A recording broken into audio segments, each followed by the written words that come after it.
लोग आईना कभी ना देखते अगर आईने में चित्र की जगह चरित्र दिखाई देने लगता। नमस्कार, मैं हूं आपके साथ में भूपेंद्र सिंह और आप रिपब्लिक सागर मीडिया का एक खास कार्यक्रम देख रहे हैं। आज हमारे साथ में भारतीय जनता पार्टी की प्रदेश प्रवक्ता नेहा बख्ता जी। मैडम, बहुत बहुत स्वागत है आपका हमारे चैनल में। जी नमस्कार। मैडम, आपका आज सागर आना हुआ है और आज प्रेस कॉन्फ्रेंस हुई है, मैं जान सकता हूँ किस मुद्दे को लेकर हुई है यहाँ पर? देखिए, भारतीय जनता पार्टी देश के अंदर नहीं विश्व के अंदर एक ऐसा अनोखा कार्य करने जा रही है। जिस तरीके से हम देखते हैं कि लिम्का बुक ऑफ रिकॉर्ड में रिकॉर्ड बनता है, गिनीज बुक में रिकॉर्ड बनता है, उसी तर्ज पर भारतीय जनता पार्टी का देवतुल्य कार्यकर्ता 65,000 बूथों पर 20,000 कार्यकर्ता 10 दिन तक अपना 10 घंटे का समय देंगे, यानी कि 20 लाख घंटे का कार्यकर्ता समय दान देगा। और ये ऐतिहासिक कार्य होगा जिसमें बूथ विस्तारक योजना के तहत दो बूथ विस्तारक जो हैं वो जाकर डेटा कलेक्शन करेंगे। और आज समय की आवश्यकता भी है, और समय की आवश्यकता के साथ साथ में जैसे टेक्नोलॉजी हमारे साथ जुड़ रही है, तो आज टेक्नोलॉजी के माध्यम से इन सभी को जोड़ने का कार्य किया जा रहा है। और मुझे लगता है कि ऐसा ऐतिहासिक कार्य अभी तक की राजनीति में कहीं पर भी नहीं हुआ है। और जैसा कि आप जानते हैं कि Bharatiya Janata party cadre based party है और विश्व की सबसे बड़ी पार्टी है। जब हम जन्मशती मना रहे हैं कुशाभाऊ ठाकरे जी की, तो संगठन पर्व के तौर पर ये उनको विशेष तौर पर एक श्रद्धांजलि होगी। मैं ये भी जानना चाहता हूँ, Bharatiya Janata party IT sector में बहुत स्ट्रॉन्ग काम कर रही है, ये सभी को दिखाई दे रहा है। जिस तरीके से शराबबंदी को लेकर यहाँ पर मुहिम चल रही थी, उमा भारती ने भी चलाई थी, उमा भारती जी ने भी चलाई थी। अब जैसा कि बताया गया है और स्टेटमेंट में भी आया है, शिवराज सिंह चौहान ने बोला है अब शराब के रेट घटा रहे हैं, बार भी खोल सकते जिनके 1 करोड़ से ज़्यादा की आय है। तो ये पद्धति कहाँ तक यहाँ पर सुचारू रहेगी? अब अमूमन ये देखा जाता है कि जो शराब में लिप्त हैं या जो इंटॉक्सिकेशन ज़्यादा करते हैं, उनके परिवार पूरी तरह से बिखर जाते हैं। नहीं, आपकी बात सही है, पर आज विचार करने की आवश्यकता यह है कि 15 माह की जो कमलनाथ जी की सरकार आई, जिसमें ऑनलाइन शराब बेचने की बात हो रही थी, जिसमें डोर टू डोर शराब की डिलीवरी करने की बात हो रही थी, जिसमें महिलाओं के लिए शराब के ठेके और शराब की दुकानें और शराब के बार खोलने की बात हो रही थी, आज उस व्यवस्था को माननीय मुख्यमंत्री जी ने पूरी तरीके से बंद करने का काम किया है। शिवराज जी ने इस बात को स्पष्ट कर दिया है कि कोई भी नई दुकान नहीं खुलेगी। और दूसरी बात यह है कि जो एक शराब की रेट बहुत तेजी से बढ़ा दिए थे और एक गोरख धंधा नकली के नाम पर कमलनाथ जी के शासन में शुरू हुआ था, आज उसको रोकने का काम माननीय शिवराज सिंह चौहान जी ने किया है। क्योंकि जो महंगी शराब हुआ करती थी, उस महंगी शराब की वजह से बहुत से ऐसे लोग थे जो नकली शराब के ठेकेदारों के पास पहुंच जाते थे, और इस वजह से कई घटनाएं भी बीच में घटी हैं। अब जहां पर सस्ते दाम में उपलब्ध होगी, वहां पर माननीय मुख्यमंत्री जी और प्रदेश सरकार की तरफ से लगातार अवेयरनेस कैंपेन चलाए जा रहे हैं। एक बात बहुत स्पष्ट है कि उमा भारती जी वरिष्ठ नेता हैं भारतीय जनता पार्टी के, और माननीय शिवराज सिंह चौहान जी लगातार अवेयरनेस कैंपेन के माध्यम से ये जन जन तक पहुंचाने का प्रयास कर रहे हैं कि शराब से बुरी कोई चीज नहीं है, इससे घर खराब होते हैं। ये बात सही है, और यही कारण है कि निर्णय लिया गया है कि एक नई दुकान नहीं खुलेगी। मध्य प्रदेश की राजनीति में ओबीसी कैटेगरी के नाम पर बहुत बड़ा स्टंट हुआ है। अब जैसे कि पंचायती चुनाव यहाँ पर शेड्यूल हुए थे, तो भारतीय जनता पार्टी ने कांग्रेस पर आरोप लगाया। विवेक तनखा जी ने एक मानहानि का भी आरोप लगाया है, मानहानि भी लगाई है 10 करोड़ की मानहानि। और अब आप बताते हैं कि कांग्रेस ओबीसी के विरोध में है और कांग्रेस बताती है भारतीय जनता पार्टी इसके विरोध में। पंचायती चुनाव टल गए, नगर निकाय चुनाव नहीं हुए, मान के चलिए अभी 2022 चल रही है। अगर शेड्यूल होगा, कब नगर निकाय होगा, कब पंचायती होगा, कब आगे जाके कब विधानसभा होगा, ये तीनों बहुत जल्दी नहीं हो जाएंगे। नहीं, देखिए, भारतीय जनता पार्टी और कांग्रेस छोड़ दीजिए, आप तो पत्रकार हैं, आप मुझे बताइए कि 15 माह की कमलनाथ जी की सरकार में विधानसभा में झूठा विधेयक कौन लेकर आया? किसने बताया कि 27% की ही ओबीसी की आबादी है और 27% का आरक्षण चाहिए? 100% आरक्षण आपने कहीं होता हुआ देखा है? दूसरी महत्वपूर्ण बात कि 15 माह तक कमलनाथ जी की सरकार रही, एक भी वकील को कोर्ट के अंदर क्यों नहीं खड़ा कर पाए? लोकसभा चुनाव से एंड पहले रिजर्वेशन का शगुफा छोड़ने की जरूरत क्यों पड़ी कमलनाथ जी को? ये आम जनता, ओबीसी वर्ग जानती है बहुत अच्छे से। अब जब मध्य प्रदेश में चुनाव होने जा रहे थे पंचायत के, उस चुनाव के दौरान में high court, supreme court, high court, ये हॉपिंग किसने करी? उसके बाद ये बताइए कि विवेक तनखा किस पार्टी से हैं, किस पार्टी से राज्यसभा के सांसद हैं, सैयद जाफर कौन है, फिर ये बताइए कि जो ओबीसी वर्ग के आरक्षण पर रोक लगी है मध्य प्रदेश में, इसी प्रकार की रोक महाराष्ट्र में लगी। किसकी सरकार है? कांग्रेस पार्टी की सरकार है। तो कांग्रेस पार्टी शुरू से ओबीसी वर्ग की विरोधी रही है। भारतीय जनता पार्टी सबका साथ, सबका विकास, सबके विश्वास की बात करती है।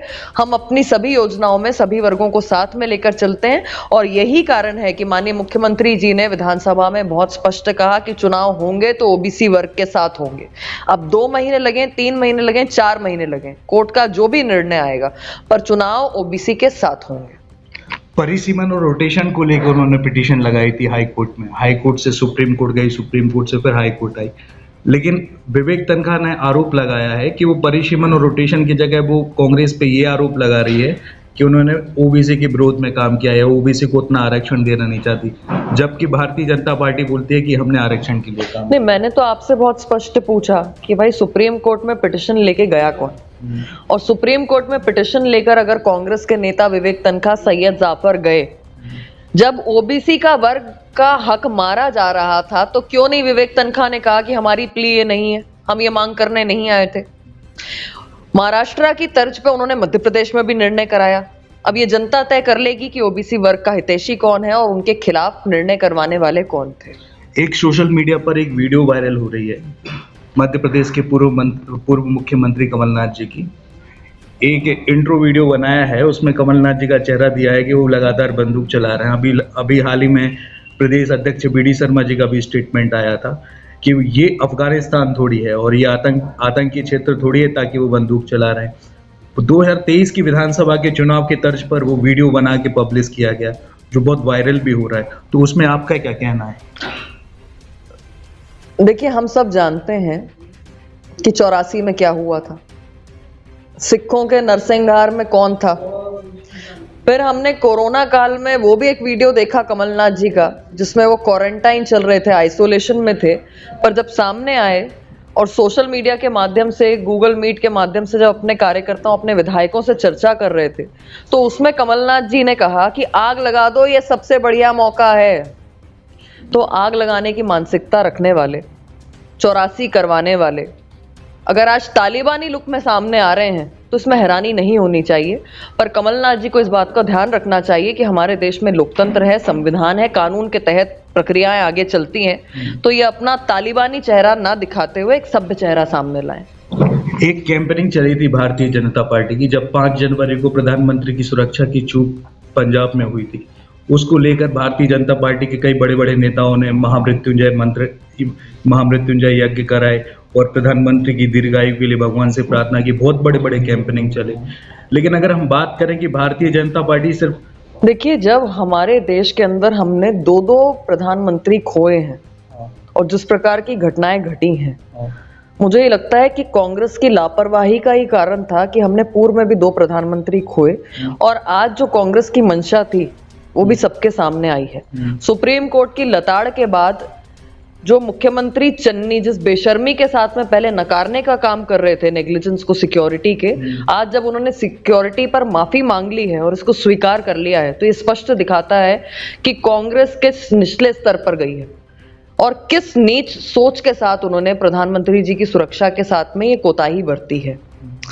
ये बात बहुत स्पष्ट है कि मोदी जी से नफरत करते करते वो देश के प्रधानमंत्री से नफरत करने लग गए और देश की जनता ये समझती है कि प्रधानमंत्री किसी दल का नहीं होता, देश का होता है। और प्रधानमंत्री जी की सिक्योरिटी के साथ जो नेग्लिजेंस हुई है, ये प्रधानमंत्री की सिक्योरिटी की अनदेखी नहीं है, अपितु पूरे देश के साथ इन्होंने धोखा करने का, सिक्योरिटी में लूप होल्स छोड़ने का काम किया है। विपक्ष पार्टी लेकिन आरोप लगा रही है कि ये बहुत बड़ा पॉलिटिकल स्टंट है पंजाब विधानसभा चुनाव को लेकर, कि सुरक्षा की चूक बता के प्रधानमंत्री वहां पर सिंपैथी लेना चाहते हैं पार्टी।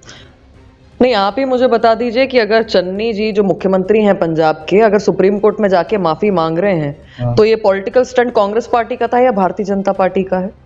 और जब वीडियो फुटेज के अंदर हम सामने देख रहे हैं कि आम पब्लिक भी वहां पर है वहाँ के एक पूर्व अधिकारी ने बताया कि किस तरीके से पंजाब की सरकार, पंजाब के पुलिस अधिकारी प्रोटेस्टर्स को उस तरफ ला रहे थे जहाँ से प्रधानमंत्री का काफिला निकलने वाला था।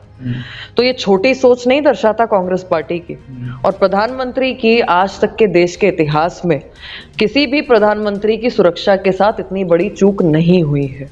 दिल्ली, आप इस चैनल के माध्यम से अब है ना भारतीय जनता पार्टी की जो कैंपेनिंग चल रही है, सदस्यता बना रहे हैं, और अभी कांग्रेस की भी डोर टू डोर कैंपेनिंग चल रही है, इस चैनल के माध्यम से आप जनता को कोई स्पेसिफिक मैसेज देना चाहते हैं? नहीं, बहुत स्पष्ट है कि भारतीय जनता पार्टी लगातार सबके साथ सबके विकास की बात करती है और कांग्रेस पार्टी जो धड़ों में, नेताओं में बटी हुई है, अब उनके पास ना नेता है ना नीति है। और ऐसी परिस्थिति में जब नेता नहीं, नीति नहीं, तो कार्यकर्ता तो साथ चलना संभव ही नहीं है। पर क्योंकि भारतीय जनता पार्टी सतत रूप से जनता के लिए कार्य करती है, सरकार काम करती है, संगठन कार्य करता है, तो जनता का स्नेह मिलता है, आगे भी मिलता रहेगा, मुझे ऐसा विश्वास है। बहुत बहुत धन्यवाद मैम चैनल के साथ में जुड़ने के लिए। जैसा कि आपने देखा कि अभी हमारे साथ में थी भारतीय जनता पार्टी की प्रदेश प्रवक्ता नेहा बग्गा जी, उनसे तमाम मुद्दों पर बात हुई। फिलहाल इस कार्यक्रम में इतना ही। मैं भूपेंद्र सिंह ठाकुर, रिपब्लिक सागर मीडिया की ओर से आप सभी से विदा लेता हूं। जय हिंद, जय भारत। ये वीडियो YouTube पर देख रहे हैं तो हमारे चैनल को सब्सक्राइब करें और बेल आइकन को दबाना ना भूलें। अगर आप Facebook पर ये वीडियो देख रहे हैं तो हमारे पेज को लाइक करें।